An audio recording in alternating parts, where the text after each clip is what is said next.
Okay, here we go. Chemistry, this is experiment 14.2. And if you read it, it's very clear. And in true Dr. Wow fashion, it tells you the results you should get. So you don't even actually have to do the experiment. But I really enjoy this one. And I like when you actually do it in class. So I wanted to do it for you. Has to do with catalysts. And we've got peroxide here. The chemical formula is H2O2, and this naturally breaks down, decomposes, I should say. I'll just pour it into our little flask. Now, right now, it is indeed decomposing. You see it? It's pretty exciting.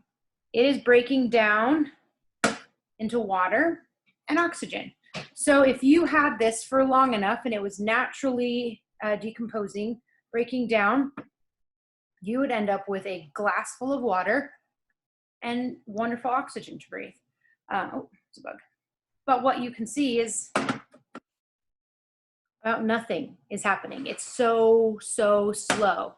So in an experiment like this, this is when we have a catalyst. I'm gonna bring this down so you can see it. Okay, so in this one, we're using yeast as a catalyst. The experiment already told you exactly what's happening, so. Okay, so this is a 1/4 teaspoon of yeast, and we're dropping it in. And it says to cover with a watch glass, which I think my kids were playing with, so I don't know where it is. So I'm just gonna give it a little swirl. And you can already see, hopefully I'm gonna get it really close actually so you can see. Ooh, there we go. There are some bubbles happening. Let me swirl it again. So whatever's gonna happen's happening. Now when this experiment is done, to prove that yeast was indeed a catalyst, what would have to be true? That's what I want you to answer for this question, for this experiment, because you know that yeast is indeed the catalyst. In class, I was gonna have you do this at different temperatures so that you can see a different reaction rate, and we're not gonna do that. Too much is happening. Okay, so right now you can see, that's really clear. Hopefully you can see that well. Tons of teeny tiny little bubbles. Now, what you know, I told you already what those bubbles are. Those are oxygen bubbles. And I wish you could see it as clearly in the camera. If I just give it a minute, you can see literally the bubbles. See them? See these little bubbles right here?